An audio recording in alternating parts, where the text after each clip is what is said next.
আল্লাহর তরফ থেকে গজব পড়বে বলতে আর হবে না। অনেক শাশুড়ি আছে দেখবেন নিজের মেয়েকে খাইয়ে নিয়ে ঘরের ভেতর ঢুকে বলল, বৌমা পরের মেয়ে খেয়েছে কি তা খবর নিল না। শাশুড়ি মায়েদেরকে বলে যাচ্ছি, মায়েরা মনে রাখবেন, আপনি বৌমা পরের মেয়েকে যদি আপন করতে না পারেন, আল্লাহ আপনারও মেয়ে দিয়েছে, লোকের বাড়ি বৌমা হয়ে যাবে, আল্লাহর তরফ থেকে গজব পড়বে বলতে আর হবে না। অনেক ননদ আছে দেখবেন ভাইয়ের কানে কামড়াচ্ছে যাতে ভাই ভাবিকে মারে, এই ধান্দা করে। ও যুবতী বোনেরা শুনে নাও, ঘুটে পড়ে গোবর হাসে, ঘুটে বলে তোর একদিন আছে, তুমি ভাবি পরের মেয়েকে যদি আপন করতে না পারো, তোমাকেও একদিন লোকের বাড়ি ভাবি হয়ে যেতে হবে, আল্লাহর তরফ থেকে গজব পড়বে বলতে আর হবে না। অনেক বৌমাও আছে দেখবেন ডেঞ্জার, স্বামীর ইনকাম বেশি, স্বামীটাকে নিয়ে ছেলেটাকে মেয়েটাকে নিয়ে খালি আলাদা খাবার ধান্দা করে। একই দিয়ালের এপারে স্বামী স্ত্রী ছেলে মেয়েকে নিয়ে মুরগির গোশত দিয়ে ভাত খায়, আর দিয়ালের ওপারে শ্বশুর শাশুড়ি বুড়ো বুড়ি আলু ভর্তা ডাল খায়। ওই বৌমার একটু বিবেকে বাঁধলো না, আজকের আমার বাম্মা যদি থাকতো আমি গোপনে এক পিয়ালা তরকারি দিয়ে আসতাম, ওরে বৌমা তুমি মুফতি সাহেবের মেয়ে হও, হাজী সাহেবের মেয়ে হও, তুমি তোমার শ্বশুর শাশুড়িকে যদি নিজের বাম্মার মতো ভক্তি শ্রদ্ধা করতে না পারো, তোমার মতো বৌমাও হলো জাহান্নাম। ইসলাম কোনোদিন এক পেশে কথা বলে না। দুই নাম্বার হলো ওয়াদাবাতুল মুসাফিরিন, মুসাফিরের দোয়া আল্লাহ কবুল করেন। তিন নাম্বার হলো ওয়াদাবাতুল ওয়ালিদি আলা ওয়ালাদিহি, কোন বাপ আর মা যদি নিজের কলিজার টুকরা সন্তানের জন্য দোয়া চেয়ে যায়, বিদ্যুতের থেকে দ্রুত গতিতে বাম্মার দোয়াটা আল্লাহর দরবারে কবুল হয়ে যায়। একজন ব্যক্তি বললেন, হে নবী, আমার বাম্মা দুজনেই মরে গেছে, আমি এখন কি করব? আল্লাহর নবী বলেন, মান যারা কবরা আবাওয়াইহি আও ওয়াহদিহিমা ফি কুল্লি জুমআতিন গুফিরা লাহু ওয়া কুতিবা লাহু বারাআম। নবী বলেন, জুম্মার দিনে যদি কোনো ছেলে কিবার জুম্মার দিনে যদি কোনো ছেলে তার বাপ আর মায়ের কবরটা একবার জিয়ারত করে, ওই ছেলের দোয়ার ওসিলায় বাম্মার কবরটাকে আল্লাহ পাক আলোয় আলোকিত করে দেয়। মাসে যদি 4টে শুক্রবার হয়, বছরে হয় 4 বার 48, 8 বার যান। আপনি যদি আপনার বাম্মার কবর জিয়ারত না করেন, তাহলে মনে রাখবেন আপনি মরে গেলে আপনার ছেলে আপনার কবরে যাবে, না আশা করলেন কিভাবে? আপনি আপনার বাম্মার জন্য যদি দান খয়রাত করেন না করেন, আপনি কি করে আশা করলেন আপনি মরে গেলে আপনার ছেলে আপনার নামে দান খয়রাত করবে? আল্লাহ ছাড় দেয়, ছেড়ে দেয় না। মাথায় রাখুন, কথাটা শুনতে হয়তো সাময়িক খারাপ লাগছে বাবা, বাস্তব কথাটা বললাম আপনাদেরকে। চলুন এগিয়ে যাই। এরপরে নবীজি আসছি, মেয়েদের পুরুষ 4 জনকে খুশি করলে জান্নাতি। আরেকটা কথা বলি, পুরুষরা ওরা ওদের শ্বশুর শাশুড়িকে জানা ভক্তি শ্রদ্ধা করে, নারীরা মেয়েরা ওরা যদি ওদের শ্বশুর শাশুড়ির 4 আনা ভক্তি ভালোবাসতো, সংসারটা জান্নাত হয়ে যেত। ঠিক না বেঠিক? সংসারটা জান্নাত হয়ে যেত। এই জন্য আল্লাহর নবী বললেন, যে সমস্ত মেয়েদের মধ্যে 6টা অভ্যাস থাকবে, ওই মেয়ে যত নামাজ পড়ুক, রোজা রাখুক, পর্দা করুক, হজ করুক, তাহাজ্জুদ পড়ুক, জাহান্নামী জাহান্নামী জাহান্নামী। 1 নাম্বার, ওই মেয়ে ছেলে জাহান্নামী নারী। আমার মা বোন যারা শুনছেন, মায়েরা বোনেরা, এই গভীর রাতে তাহাজ্জুদের সময় বলে গেলাম, মা কবরে কবে শোবো জানি না, তবে শোয়ার আগে কথাগুলো বলে গেলাম। 1 নাম্বার, ওই মেয়ে ছেলের প্রতি আল্লাহর গজব লানত, যে মেয়ে ছেলে স্বামীর সঙ্গে যখন কথা বলে, মেজাজ দিয়ে কথা বলে। খবরদার মা বোন না, স্বামী নামক বটগাছটা যেদিন মরে যাবে, স্বামী নামক বটগাছটা যেদিন মরে যাবে, সেই দিন আপনি বুঝতে পারবেন কি জিনিস হারিয়েছি, এখন বুঝতে পারবেন না। 2 নাম্বার, নবী বললেন, ওই নারীদের প্রতি আল্লাহর গজব যে নারী স্বামীর দুর্নাম বদনাম অন্যের কাছে করে বেড়ায়। 3 নাম্বার, ওই নারীর প্রতি আল্লাহর গজব, নামাজ পড়ে রোজা রেখে ওই নারী জাহান্নামে যাবে যে নারী স্বামী থাকতে অন্য পুরুষের সঙ্গে পরকীয়ায় লিপ্ত হয়। অনেক মা বোন এমন আছে, বাস্তব কথা বলছি বাবা। চলেন 4 নাম্বারটা খুব ইম্পর্টেন্ট। নবী বললেন কি, ওই নারীর প্রতি আল্লাহর গজব জাহান্নাম যে মেয়ে ছেলে বিনা কারণে স্বামীর বিছানা ছেড়ে দিয়ে অন্য বিছানায় রাত কাটায়।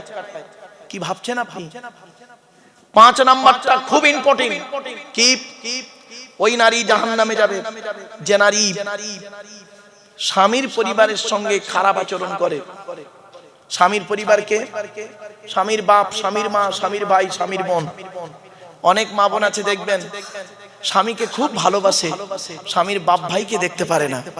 ওর বাপ ভাই এলে দেখবেন কত ভক্তি শ্রদ্ধা চলে, আর স্বামীর বাপ ভাইয়ের প্রতি কোনো গুরুত্ব নেই। ও নারী জাহান্নামী নারী। 6 নাম্বার হলো ওই নারীর প্রতি আল্লাহর গজব, জাহান্নামে যাবে ওই নারী নামাজ পড়ে রোজা রেখে।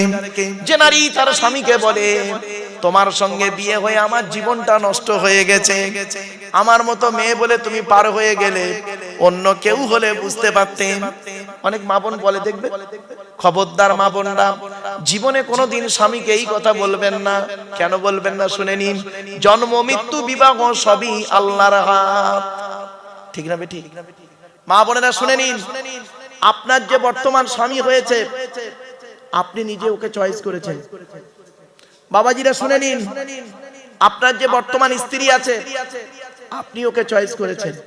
কবে বলবো? বলবো, শুনবেন? আপনাকে পৃথিবীতে আসা, আপনি পৃথিবীতে আসা 50,000 বছর আগে আল্লাহ পাক আপনার আমার তকদিরকে ঠিক করেছেন। শুনে নিন, আপনার আমার আত্মাকে আল্লাহ করলেন কি, একটা পুরুষের আত্মাকে প্রথম দাঁড় করালো। আল্লাহ সেই আত্মাকে বলছে, পুরুষের আত্মা সে আপনার হতে পারে, আমার হতে পারে। পুরুষের আত্মাকে আল্লাহ বলছে, এই এখানে এতগুলো নারী আছে, এতগুলো নারী পৃথিবীতে আছে, এতগুলো নারীর মধ্যে কোন নারী তো স্বামীর স্ত্রী হলে তুই খুশি হবি বল? আপনি চয়েস করলেন আল্লাহ, এতগুলো নারীর মধ্যে এই নারীটা আমার স্ত্রী হলে আমি খুশি হতাম। আল্লাহ ফেরেশতাদের বলল, লিখে নাও, লিখে নাও এর নামটা, এর নামটা। তখন ফেরেশতারা বলছে, আল্লাহ মেয়েটার বাড়ি তো মুর্শিদাবাদ, আর ছেলেটার বাড়ি তো বসিরহাট, কি করে হবে? আল্লাহ বলে, কি করে হবে সেটা আমার দায়িত্ব। এই ছেলেটা বিয়ের জন্য পাত্রী খুঁজবে, 100টা পাত্রী খুঁজবে, কোনো মতেই মিলবে না, পছন্দ হবে না। ঠিক যখন টাইম হবে, ঠিক হঠাৎ একটা অচেনা লোক এসে এই মেয়েটার খবর ওর সঙ্গে দিয়ে বিয়ে দিয়ে দেবে। সুবহানাল্লাহ বলা গেল না? কি ভাবছেন আপনি? এটা হলো তকদির। এই জন্য জন্ম মৃত্যু বিবাহ সবই আল্লাহর হাত। এই তকদিরটাকে বিশ্বাস করুন। এই তকদিরকে যে বিশ্বাস না করবে সে মুমিন নয়। 7টা জিনিসকে আপনাকে বিশ্বাস করলে তবে আপনি একজন মুমিন। কি? আমানতু বিল্লাহ, আপনি আল্লাহকে বিশ্বাস করুন 100%। ওয়া মালাইকাতিহি, তার ফেরেশতাদেরকে বিশ্বাস করুন 100%। অকুতুবিহি, আল্লাহর পাঠানো সমস্ত কিতাবকে বিশ্বাস করুন 100%। ওয়া রুসুলিহি, আল্লাহর পাঠানো সমস্ত রাসূল নবীদেরকে বিশ্বাস করুন 100%। ওয়াল ইয়াউমিল আখির, কিয়ামতকে বিশ্বাস করুন 100%। ওয়াল কদরি খাইরিহি ওয়া শাররিহি মিনাল্লাহি তাআলা, ভালো মন্দ তকদিরকে বিশ্বাস করুন 6 নাম্বার 100%। 7 নাম্বার ওয়াল বাসি বাদাল মাউত, মরণের পরে আপনাকে যে কিয়ামতের মাঠে বিচারের জন্য আবার তোলা হবে এটাকে বিশ্বাস করুন। এই 7টা জিনিসকে যদি বিশ্বাস করেন 100% তবেই হবেন আপনি একজন মুমিন। আপনি 7টা বিশ্বাসই করেন না, দাঁড়িয়ে রেখেছেন, নামাজ পড়ছেন না, কোথায় আছেন আপনি? চলুন না, কি চলুন। এরপরে আসছি, আল্লাহ রাব্বুল আলামিন তার রাসূল বলে দিলেন একটা একটা করে পৃথিবীতে, হে পৃথিবীর মানুষ, এই পৃথিবীতে যতদিন তোমরা থাকবে এই পৃথিবী ধ্বংস হবে। শুরু হয়েছে একদিন, ধ্বংস হবে একদিন। ঠিক না বেঠিক? এই পৃথিবী ধ্বংসের কয়েকটা লক্ষণ আপনাদেরকে বলে যাচ্ছে, শুনে নিন। 1 নাম্বার নবী বললেন বিদ্যা উঠে চলে যাবে। আজ মাধ্যমিক, উচ্চ মাধ্যমিক, বিএ পাস, এমএ পাস, আলেম, হাফেজ, মাস্টার, ডাক্তার, ইঞ্জিনিয়ার, প্রফেসর বেড়ে গেল। বুড়ো বুড়ি বাম্মার অনেকে ভাতও দেয় না, খবরও নেয় না। ঠিক না বেঠিক? নবীর এই কথাকে নিয়ে কে গবেষণা করলো? 1996 সালে প্যারিসে ইউনেস্কো সংস্থা থেকে জ্যাকি ডলার বলে এক ভদ্রলোক, তিনি বললেন মুহাম্মদ সাল্লাল্লাহু আলাইহি ওয়াসাল্লামের কথাকে আমি গবেষণা শুরু করলাম। গবেষণা করে বের করলেন কি, বিদ্যাকে 4 ভাগে ভাগ করলেন। ক ভাগে? 4 ভাগে। যারা এডুকেশন বলে একটা সাবজেক্ট আছে না 11-12 এ, এই স্টুডেন্টরা এডুকেশন সাবজেক্টটা যখন তোমরা পড়ো 11-12 এ, কই তখন তো বইয়ের প্রথম পৃষ্ঠাটা খোলো না, মেন পৃষ্ঠায় খোলো, কিন্তু প্রথম পৃষ্ঠাটা উল্টেই দেখবে এই 4টে জিনিস পাবে। তিনি বলছেন লার্নিং টু নো, কিছু জানার জন্য বিদ্যা অর্জন করা। ম্যাথ জানিনি, অঙ্ক জানিনি, ভৌত বিজ্ঞান, জীবন বিজ্ঞান জানিনি, জানার জন্য বিদ্যা অর্জন করা, এটা প্রত্যেকের মধ্যেই আছে। লার্নিং টু ডু, কর্মদক্ষতা অর্জন করার জন্য বিদ্যা অর্জন করা। মাধ্যমিক, উচ্চ মাধ্যমিক, বিএ পাস করে, বিএড করে, এমএ করে, সার্ভিস কমিশন পরীক্ষা দিয়ে চাকরি পাবো, বউটাকে নিয়ে, ছেলেটাকে নিয়ে বারাসাতে ঘর ভাড়া করে থাকবো, আর বাপকে মাসে মাসে 100 করে 1000 করে টাকা দেবো। 3 মাস দেওয়ার পরে বলবো আব্বা এ মাসে মাইনে হয় না, আর দুগুনি। কি বুঝতে পারছেন? বুঝতে পারছেন তো? হ্যাঁ। 3 নাম্বার হলো লার্নিং টু লিভ টুগেদার, একত্রে বসবাস করার জন্য বিদ্যা অর্জন করা। আমি এমএ পাস, আপনি এমএ পাস, আপনি হিন্দু আমি মুসলিম, আপনি খ্রিস্টান আমি মুসলিম, আমরা বিদ্যা অর্জন করে শিক্ষিত মানুষ পাশাপাশি ঘর বেঁধে থাকবো, ভ্রাতৃত্ব বজায় রেখে চলবো, মারামারি ঝগড়া করব না, একে অপরের বিপদে ঝাঁপিয়ে পড়বো। এই ধরনের বিদ্যা অর্জন করা, লার্নিং টু লিভ টুগেদার, এটা আমাদের মধ্যে আছে। কিন্তু আমাদের মধ্যে যেটা কম, সেটার কথা নবী 1500 বছর আগে বলে গেছেন। জ্যাকি ডলার বললেন লার্নিং টু বি, প্রকৃত মানুষ হওয়ার জন্য বিদ্যা অর্জন করা, এটাই আমাদের অভাব। ঠিক না বেঠিক? প্রকৃত মানুষ হওয়ার জন্য বিদ্যা অর্জন করা। স্কুলে পড়লে 1 বছর একটা ক্লাস, আর এখানে 2 ঘন্টা একটা ক্লাস। এজন্য আমি বলি বাবা শুনে রেখে দিন, প্রাইমারি স্কুলের একজন টিচার, প্রাইমারি স্কুলের টিচার ক্লাস 1 এ গিয়ে একটা ক্লাস করেন 40 মিনিট, মাসের শেষে মাইনে হলো 40,000 টাকা। আর ক্যালকাটা ইউনিভার্সিটি একজন লেকচারার এমএ সেকেন্ড ইয়ারে গিয়ে একটা ক্লাস করেন 40 মিনিট, মাসের শেষে তার মাইনে হলো 1.5 লক্ষ টাকা। কেন?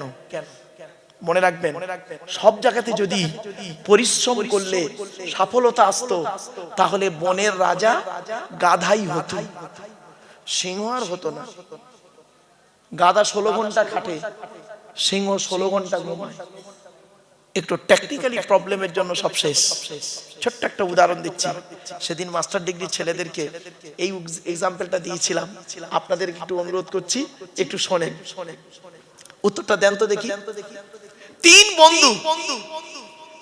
বন্ধু এক জায়গায় বসে যুক্তি করছে, কি করা যায় বলতো? একটা ব্যবসা করব। 3 বন্ধু, তা কিসের ব্যবসা করা যায়? এ একটা বলছে, ও একটা বলছে, একটা বলছে, সম্মিলিতভাবে একটা সিদ্ধান্ত এলো, তেলের ব্যবসা করব। কিসের? পেট্রোল পাম্প করব। তেলের ব্যবসা, পেট্রোল পাম্প করব। তা 3 বন্ধু মিলে একটা পেট্রোল পাম্প করেছে। কোথায় জানেন? দোতলায়। কোথায়? দোতলায়। তো 6 মাস হয়ে গেল, 1 লিটার তেল বিক্রি হয়নি। দোতলায় কে উঠবে? 3 বন্ধু মিলে আবার বসলো, এই পেট্রোল পাম্প যারা করে ওরা মনে হয় লস খায়, লজ্জায় বলতে পারে না, এ ব্যবসা ফালতু ব্যবসা, বাদ দে। তা কি করব? চল রেস্টুরেন্ট করব বলে এখন পেট্রোল পাম্প বন্ধ করে দিয়ে ওরা 5 স্টার হোটেল করেছে। 6 মাস হয়ে গেল, একটাও খরিদ্দার আসে না। কেন? বলুন। আবার বলছি, আমার ওয়াজ শুনতে গেলে ব্রেন লাগবে, সময় লাগবে, ধৈর্য লাগবে। চলুন আবার বলছি প্রশ্নটা। 3 বন্ধু মিলে একটা পেট্রোল পাম্প করেছে রাস্তার ধারে, দোতলায়। 6 মাস হয়ে গেছে, 1 লিটার তেল বিক্রি হয়নি। ওরা করেছে কি? ওই পেট্রোল পাম্প বন্ধ করে দিয়ে দোতলাতে একটা 5 স্টার হোটেল খুলেছে। তখন না গাড়ি উঠতে পারছে না বলে তেল বিক্রি হচ্ছিল না, এখন তার গাড়ি ওঠার ব্যাপার নেই।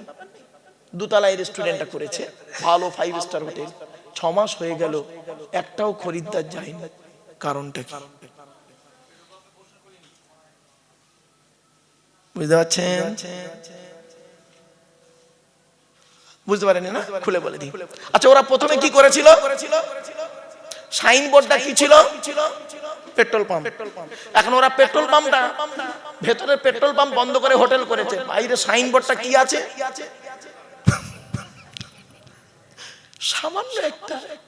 সামান্য একটা কাগজ, হেডিং লাইন, সামান্য একটা হেডিং। এইটুকুর জন্য 1 বছর লস, 2টো ব্যবসায়ী লস।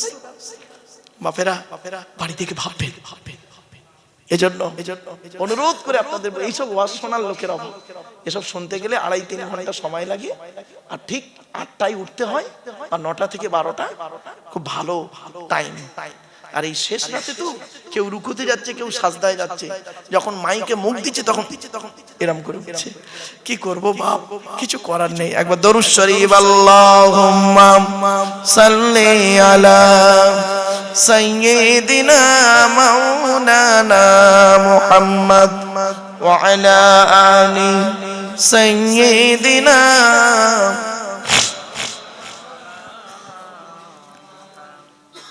আমার বাপেরা, লাস্ট পয়েন্ট কি? কিয়ামতের মাঠে আল্লাহ আমাকে আপনাকে দুই দিকের প্রশ্ন করবে। কথা বলুন না, দুই দিকের প্রশ্ন। প্রথম প্রশ্ন হবে আল্লাহর তরফ থেকে, হুকুকুল্লাহ, আল্লাহর হক। দ্বিতীয় প্রশ্ন হবে হুকুকুল ইবাদ, বান্দার হক।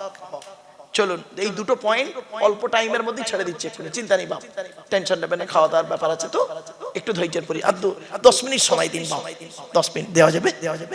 চলুন। প্রথম প্রশ্ন হবে আল্লাহর তরফ থেকে, আল্লাহর হক। আল্লাহ বলবেন এদিকে আয়, এদিকে আয়। নামাজ পড়েছিলিস? রোজা রেখেছিলিস? তা আমরা কি বলবো? আল্লাহ মাঝে মাঝে নামাজ পড়েছি, মাঝে মাঝে রোজা করেছি। তা আল্লাহ বলবে কেন মাঝে মাঝে করলি, কেন কন্টিনিউ করলি না কেন? আল্লাহ বড্ড কাজের চাপ, খুব ব্যস্ত ছিলাম, করতে পারিনি। তা আল্লাহ বলবে কাদের জন্য কাজের চাপ এলো, ব্যস্ততা এলো কাদের জন্য? আপনি আমি কি বলবো? বইয়ের মুখে অন্ন জোগানোর জন্য, পিতামাতার খাবার দেওয়ার জন্য, ছেলে মেয়েদের ভবিষ্যতের জন্য খুব ব্যস্ত ছিলাম। ও তাই জন্য তুই নামাজ রোজা করতে পারলি না, তাই তো? তা এই কিয়ামতের মাঠে, এই কঠিন দিনে যাদের জন্য এত কিছু করলি পৃথিবীতে, তাদের সঙ্গে তো দেখা হয়েছে, তাদের সঙ্গে তো দেখা হয়েছে। বান্দা কি বলবে শোনো, আপনিও বলবেন আমিও বলবো। আল্লাহ বাপের সঙ্গে দেখা হয়েছিল, বাপের সঙ্গে দেখা হয়েছিল, আমার এই করুণ দৃশ্য থেকে বাপ সরে পালিয়ে গেল। আর কার সঙ্গে দেখা হলো? পেটে ধরা মাটার সঙ্গে দেখা হয়েছিল, আমার এই করুণ দৃশ্য থেকে মাও সরে গেল। আর কে গেল? যে ছেলে মেয়ের ভবিষ্যতের জন্য জীবনে কিনা করেছি আমি পৃথিবীতে, সেই ছেলে মেয়ের সঙ্গেও দেখা হলো, আমার এই করুণ দৃশ্য থেকে সরে গেল। আর তো সে বউটা কি করলো? আল্লাহ বেঈমান, বেঈমান একটা, ও বেঈমান। তাহলে কেন বেঈমান হলো কেন? আল্লাহ ওর জন্য কিনা করেছি, আজ আমার এই করুণ দৃশ্য থেকে সরে গেল। আল্লাহ বলবে তা পৃথিবীতে আমার কোন আলেম কোনদিন তোদের ওয়াজ করে বলেনি এইসব কথাগুলো, যে কিয়ামতের মাঠে স্বামী স্ত্রী ছেলে মেয়ে কেউ তোর আপন হবে না বাম্মা? তখন আপনারা কি বলবেন? 2 দিন ব্যাপী জলসা দিয়েছিলাম, এইভাবে তো কেউ বলেনি। তবে এটা না যাতে বলতে না পারেন, কিয়ামতের মাঠে 2 কাঁধের 2 ফেরেশতা লিপিবদ্ধ করছে। আব্দুল্লাহিল মারুফকে ভুলে একবার এনে ফেলেছিলাম, আর ওই এসে বলেছিল কি, ইয়াউমা ইয়াফিরুল মারউ মিন আখিহি ওয়া উম্মিহি ওয়া আবিহি ওয়া সাহিবাতিহি ওয়া বানিহি লিকুল্লি মিরইম মিনহুম ইয়াউমা ইদিন শাআনুন ইউগনি উজুহু ইয়াউমা ইদিন মুসফিরা দাহিকাতুম মুস্তাবশিরা ওয়া উজুহু ইয়াউমা ইদিন আলাইহা গবারা তারহাকুহা কতারা উলাইকা হুমুল কাফারাতুল ফাজারা। 30 পারা। সেই দিনের ভয় তোমরা করো যেদিন বাপ তার ছেলে থেকে চলে যাবে, ছেলে তার বাপের কোনো উপকার করতে পারবে না, ভাই তার বোনের কোনো উপকার করতে পারবে না, স্বামী তার স্ত্রীর কোনো উপকার করতে পারবে না। আল্লাহ বলবেন শুধু কোরআনের আয়াতটাই শুনলি আর প্র্যাকটিক্যাল করে দেখিয়ে দিইনি? তা আমরা তখন কি বলবো জানেন? কবে আল্লাহ? আল্লাহ বলবেন মনে আছে 2020 সাল পেয়েছিলিস না তোরা?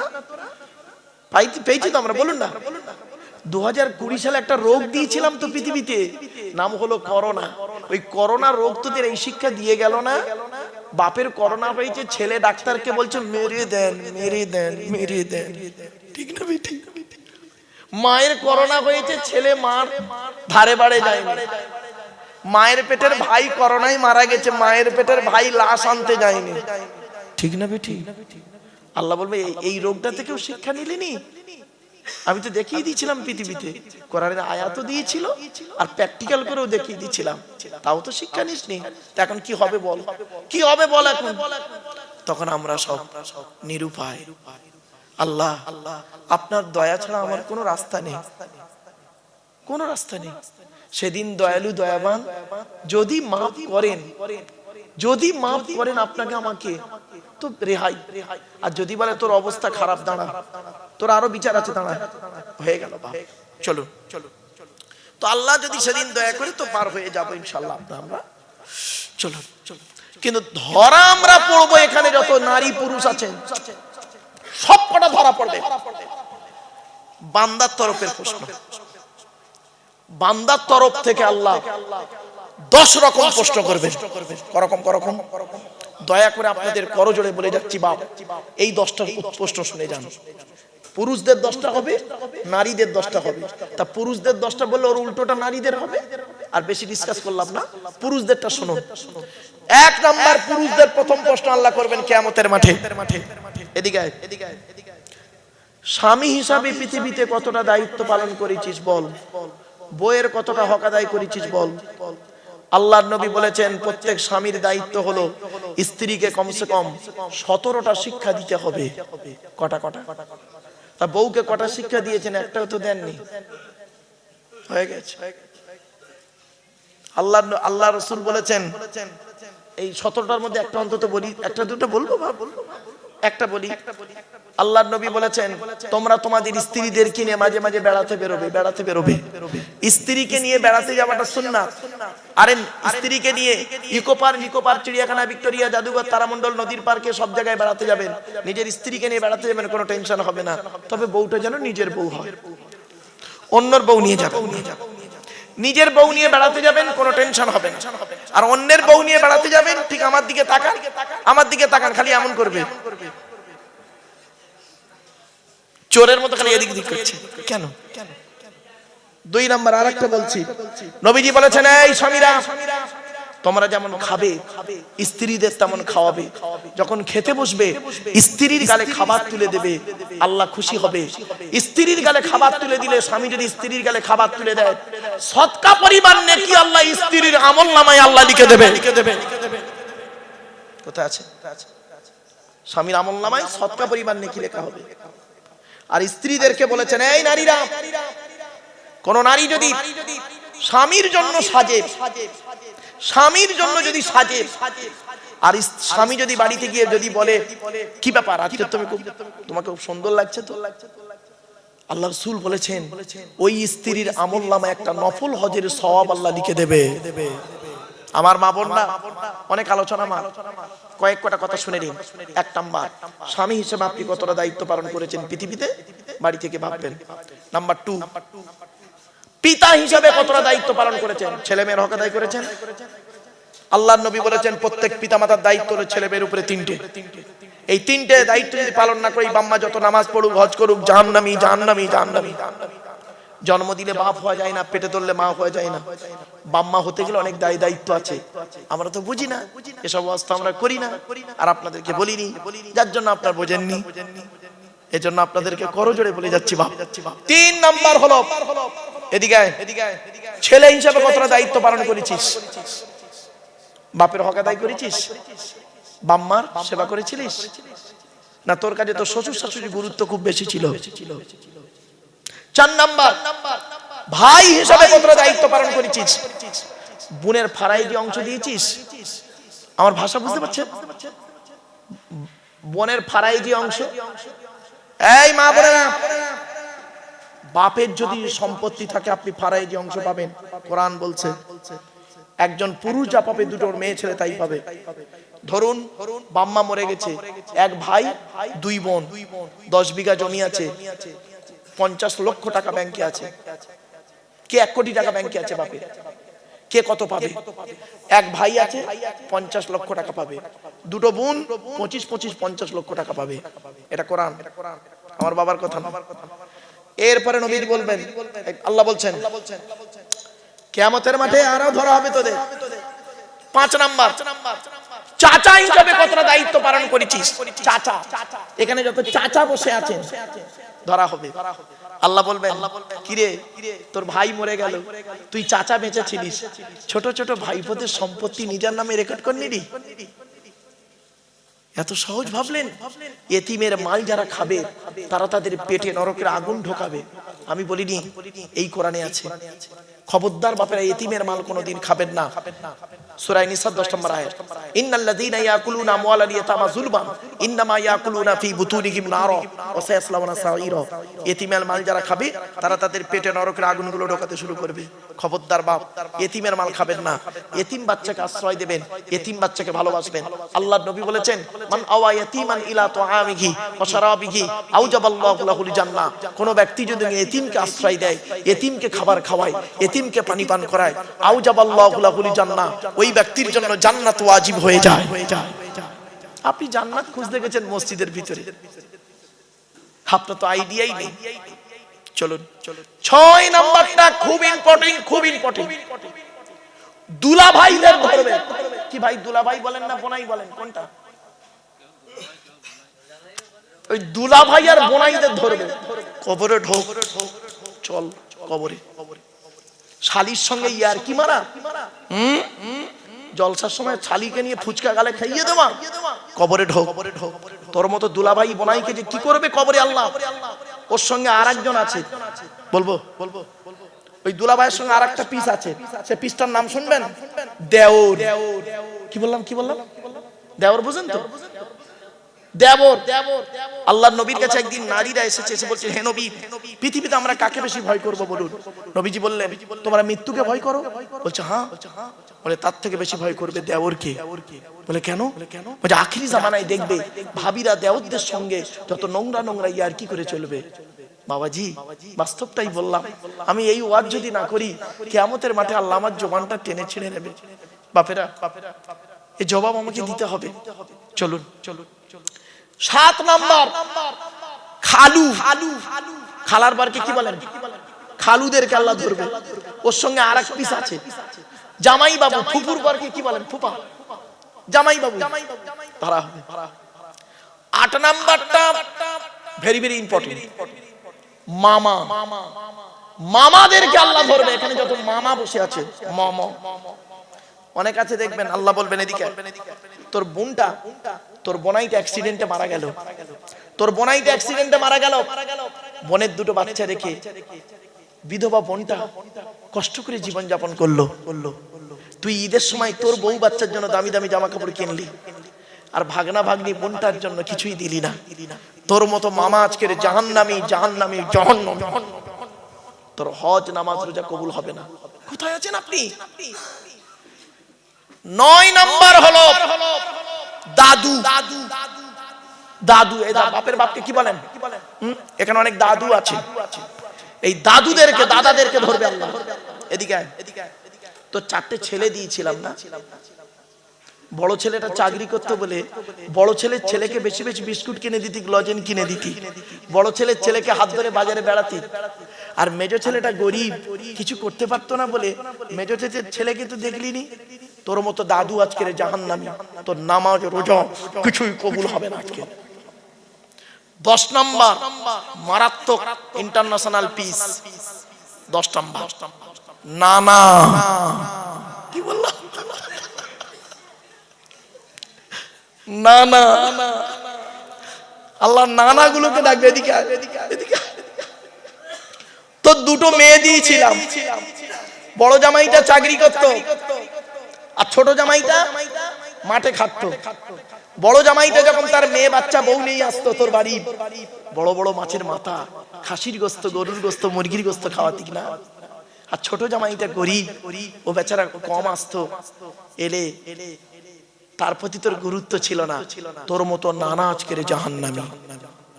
বাবাজি, স্বামী, পিতা, ভাই, ছেলে, চাচা, বোনাই, দেওর, খালু, জামাইবাবু, মামা, দাদু।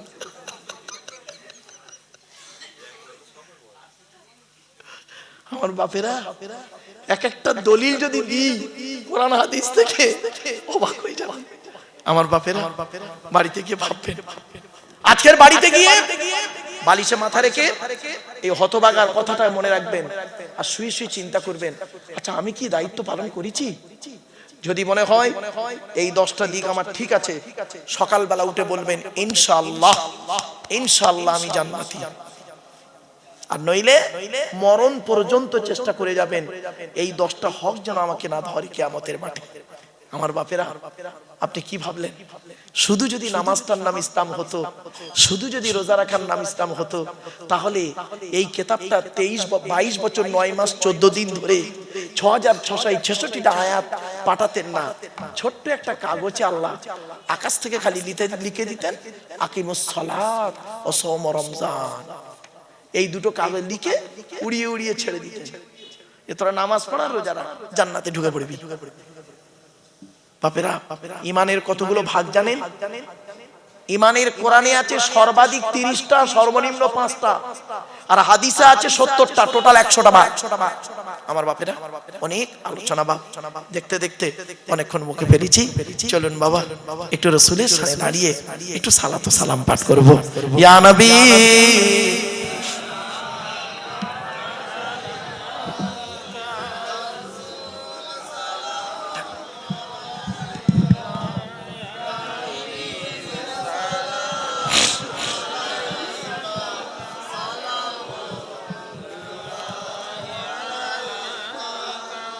ও বাবা, এই কিয়াম নিয়ে মারামারি মৌলভীদের মধ্যে থানায় দরখাস্ত দিল। ভালো, এবার গিয়ে দেখছি, আমি আমার ব্যাটালিয়ন নিয়ে গিয়ে দেখছি দুটো স্টেজ করা দুদিকে। এদিকে দেখছি বয়স্ক লোকেরা ইসলাম ধর্মে, আর অনেক মোটা মোটা কিতাব বই আছে। আর এদিকে দেখছি বয়স্ক কিছু লোক, মোটা মোটা কিতাব, আর সামনে জনগণ বসে আছে। তা কি হবে? কিয়ামের বাস হবে। এরা এক দল, এরা এক দল। বিচারক কে? আমি বিচারক। বলে আমি কিয়ামের কিছুই বুঝি না, হিন্দু মানুষ, আমাকে ওরা বিচারক করেছে। এবার আমি দেখছি এই দলটা যা বলছে যুক্তি দিয়ে বা সব বই টই খুলে দেখাচ্ছে, মনে হচ্ছে ঠিক বলছে। আবার এই দলটা যত মনে হচ্ছে এরাও ঠিক বলছে। আমি কিছুই করতে পারলাম না। তারপরে দেখি নিজেদের মধ্যে ঝগড়া লেগে গেল। ওই জনগণ ঝগড়া মারামারি লেগে গিয়ে লাস্টে কি হলো? লাস্টে করলো কি? আমি দেখলাম খুব বেগতিক খারাপ অবস্থা, খারাপ। আমি ব্যাটালিয়নকে বললাম এই লাঠি চার্জ করো। করতে 2-4 জন ছড়ে গেল। এদের 6 জন, ওদের 6 জনকে থানায় এনে মসলেকা লিখে ছেড়ে দিলাম। হাইরে মুসলমান, তোমরা কিয়ামের বাস করছো নিজেদের মধ্যে, আর বিচারক করছো একজন হিন্দু থানার ওসিকে। সে বেচারা কিছু জানে না। এজন্য আপনাদেরকে বলে যাচ্ছি, এই কিয়াম নিয়ে বাবা মারামারি ঝগড়া করবেন না, খবরদার করবেন না। মুস্তাহসান জায়েজ, নিজেদের মধ্যে মারামারি ঝগড়া করে বিভেদ তৈরি করবেন না। চলুন সালামকে ফরজ মেনে কিয়ামকে মুস্তাহসান মেনে করছি। কেন? ওয়াসাল্লিমু তাসলিমা, আল আমরু লিল উজুব মুসাল্লামাস সুবুত। দয়া করে মেহেরবানি করে আমরা পড়ব। চলুন। ইয়া নবী সালামুন আলাইকা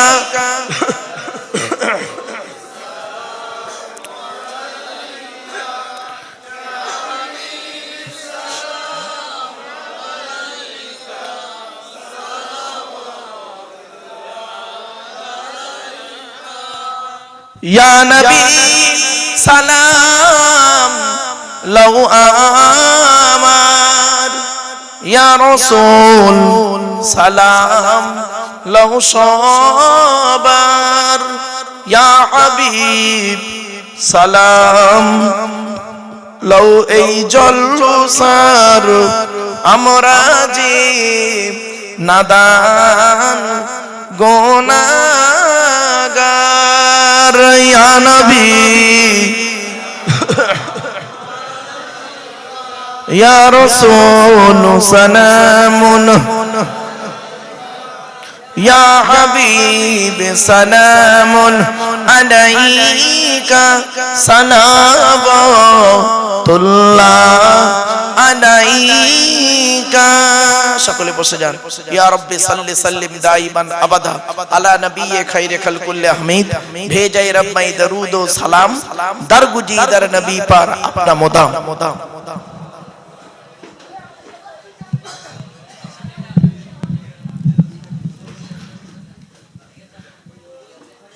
সকলে বিসমিল্লাহ সূরা ফাতিহা শরীফ একবার, তিনবার সূরা ইখলাস, কুল ওয়াল্লাহ বেজর সঙ্গে কয়েকবার দরুদ শরীফ পড়ো। বাবা দয়া করে সুবহানাল্লাহ সুবহানাল্লাহ বলবেন। অনেক সময় কি হয় জানেন, ওর তো এটা মুখস্থ নেই, ও ঠোন নাড়ছে, এও দেখে দেখে ঠোন নাড়ছে, আদৌ কিছু বলে। আল্লাহ বলছি কি রে আদমের সন্তান। না বাবা আরেকটা কথা বলি, আপনাদের তাবারুকের ব্যবস্থা বসিয়ে খাবেন হুজুর। বাবা তাবারুকের ব্যবস্থা আছে, একটা অনুরোধ করছি আপনাদের, এখানে কি বসিয়ে খাবেন না টেবিল চেয়ার? আচ্ছা অনুরোধ করছি বাবা, একটা কি বলবো বলবো দয়া করে দয়া করে নিজের জুতোটা দেখে নেবেন, অন্যের জুতো গলিয়ে চলে যাবেন না। ভালোর জন্য বললাম বাবা, কথাটা হয়তো শুনতে টক লাগলো কিন্তু বাস্তব কথা।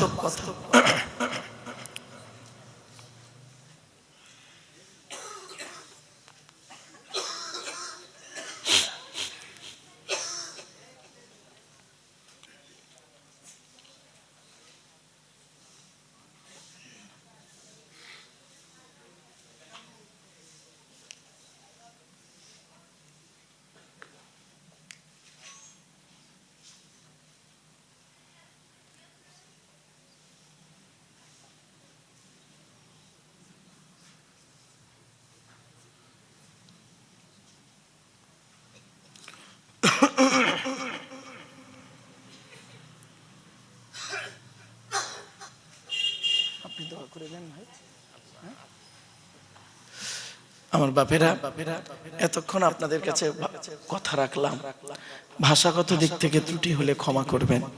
ভালো থাকুন, সুস্থ থাকুন, মানুষকে ভালোবাসুন, অন্তরে জিলিপির পেঁচটা ছাড়িয়ে দিন, নামাজ পড়ুন, রোজা রাখুন। কারোর জন্য নামাজ মাপ নাই, রোজা মাপ নাই, বিশেষ ব্যক্তি বিশেষ কারণ ছাড়া। অর্থ থাকলে হজ করুন, যাকাত আদায় করুন, স্ত্রীর হক আদায় করুন, পিতামাতার সেবা যত্ন করুন, ভাই ভাই মিলেমিশে চলুন, প্রতিবেশীর উপকার করুন।